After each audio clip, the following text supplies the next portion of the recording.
जय श्री कृष्ण। राधे राधे। राधे सत्संग में सत्संग का रसपान करते सभी आत्मीयजनों, श्री वल्लभ की प्रेरणा से प्रेरित होकर राधे सत्संग में आज हम देखेंगे श्रीनाथ जी के प्राकट्य का इतिहास, जो कि श्रावण शुक्ल पंचमी या नाग पंचमी के दिन हुआ। लेकिन इससे पूर्व अगर आपने राधे सत्संग चैनल को सब्सक्राइब न किया हो तो कर लेना, जिससे आपको हर सत्संग की जानकारी नोटिफिकेशन से मिलती रहे। तो प्रियजनों, गोलोक धाम में मणिरत्नों से सुशोभित श्री गोवर्धन है। वहां गिरिराज की कंदरा में श्री ठाकुर जी, श्री गोवर्धननाथ जी, श्री स्वामी जी और व्रज भक्तों के साथ रसमयी लीला करते हैं। वह नित्य लीला है। वहां आचार्य जी महाप्रभु श्री वल्लभाधि श्री ठाकुर जी की सदा सर्वदा सेवा करते हैं। एक बार श्री ठाकुर जी ने श्री वल्लभाचार्य महाप्रभु जी को दैवी जीवों के उद्धार के लिए धरती पर प्रकट होने की आज्ञा दी। श्री ठाकुर जी, श्री स्वामी जी व्रज भक्तों के युद्धों और लीला सामग्री के साथ स्वयं श्री व्रज में प्रकट होने का आस्वादन दिया और श्री गोवर्धननाथ का प्रागट्य गिरिराज गोवर्धन पर हुआ। जैसा कि हम जानते हैं, जिस स्वरूप से इंद्र का मान मर्दन करने के लिए भगवान श्री कृष्ण ने ब्रजवासियों की पूजा स्वीकार की और अन्नकूट की सामग्री आरोगी थी, श्री गोवर्धननाथ जी के संपूर्ण स्वरूप का प्रागट्य एक साथ नहीं हुआ था। पहले वाम भुजा का प्रागट्य हुआ, फिर मुखारविंद का और बाद में संपूर्ण स्वरूप का प्रागट्य हुआ। प्रियजनों, सर्वप्रथम श्रावण शुक्ल पंचमी यानी कि नाग पंचमी संवत 1466 के दिन, जब एक व्रजवासी अपनी खोई हुई गाय को खोजने गोवर्धन पर्वत पर गया, तब उसे श्री गोवर्धननाथ जी की ऊपर उठी हुई वाम भुजा के दर्शन हुए।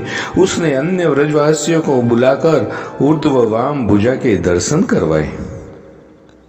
तब एक वृद्ध व्रजवासी ने कहा कि भगवान श्री कृष्ण ने गिरिराज गोवर्धन को बाएं हाथ की अंगुली पर उठाकर इंद्र के कोप से व्रजवासियों, व्रज की गौएं और व्रज की रक्षा की थी।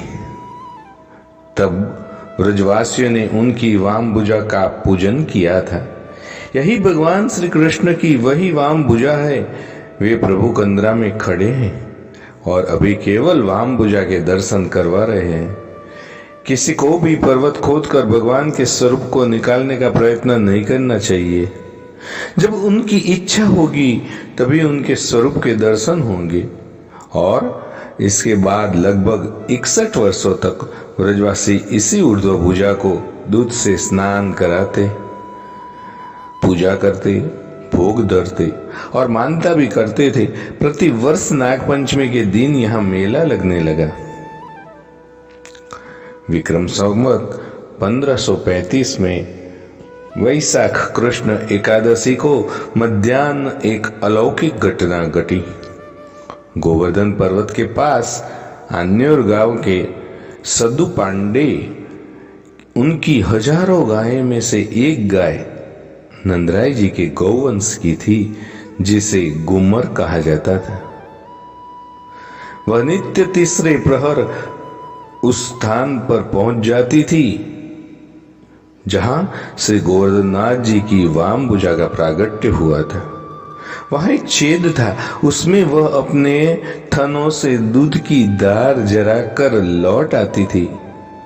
सदु पांडे को संदेह हुआ कि ग्वाला अपराह्न में गुमर गाय का दूध दूह लेता है और इसलिए यह गाय संध्या समय दूध नहीं देती है। एक दिन उसने गाय के पीछे जाकर स्थिति जाननी चाहिए और जैसा कि उसने देखा कि गाय गोवर्धन पर एक स्थान पर जाकर खड़ी हो गई और उसके थनों से दूध झरने लगा। सदु पांडे को आश्चर्य हुआ। उसने निकट जाकर देखा तो उसे श्री गोवर्धननाथ जी के मुखारविंद के दर्शन हुए।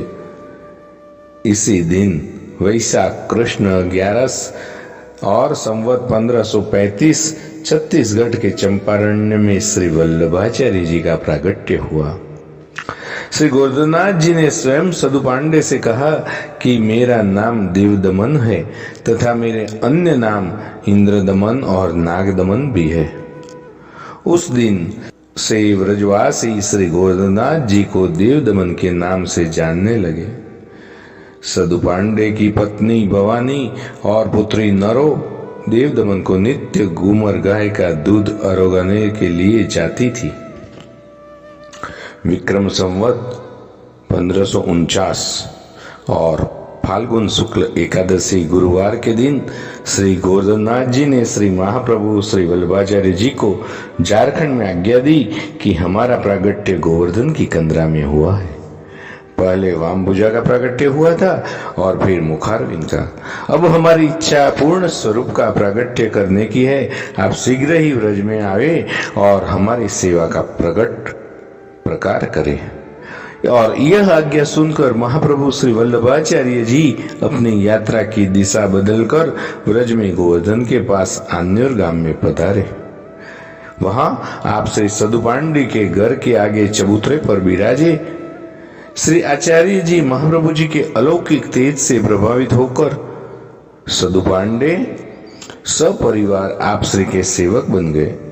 सदु पांडे ने आप श्री को श्रीनाथ जी के प्रागट्य की सारी कथा सुनवाई।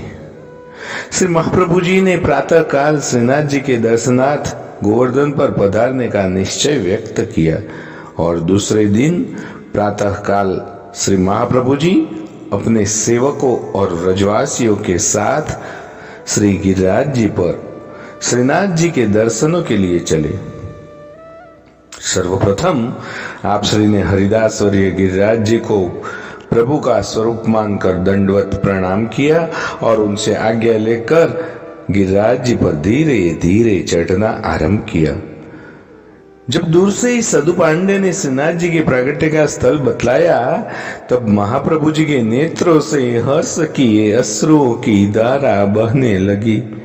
उन्हें ऐसा लग रहा था कि वर्षों से प्रभु के विरह का जो ताप था, जो क्लेश था, वह अब दूर हो रहा है। उनकी पर्वत पर चढ़ने की गति बढ़ गई। तभी वे देखते हैं कि सामने से मोर मुकुट पीतांबरधारी प्रभु श्रीनाथ जी आगे बढ़े आ रहे हैं। तब तो श्रीमद वल्लभाचार्य महाप्रभु निकट दौड़ते हुए पहुंच गए। आज से श्री वल्लभाचार्य को भूमंडल पर अपने सर्वस्व मिल गए थे। श्री ठाकुर जी और श्री आचार्य जी दोनों ही परस्पर आलिंगन में बंध गए।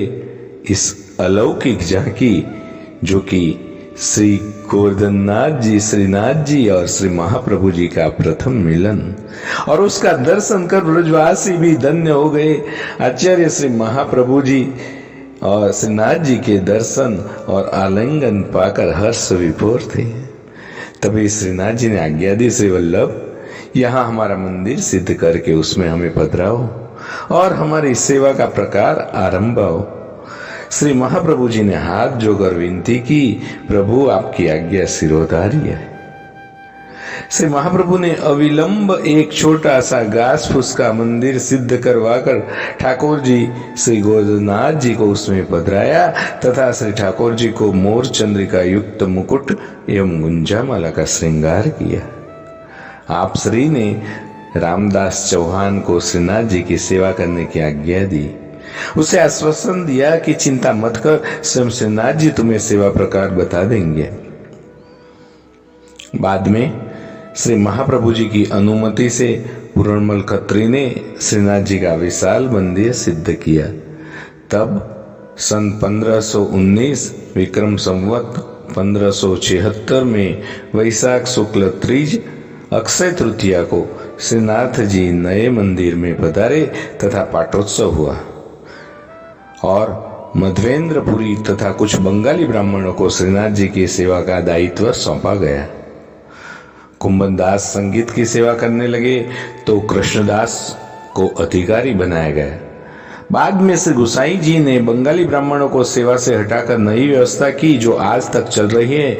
जब श्रीनाथ जी व्रज से श्रीनाथ द्वारा पधारे तब विक्रम संवत 1728 फाल्गुन कृष्ण सप्तमी 20 फरवरी सन 1672 और शनिवार को श्रीनाथ जी वर्तमान निज मंदिर में पधारे और धूमधाम से पाटोत्सव हुआ।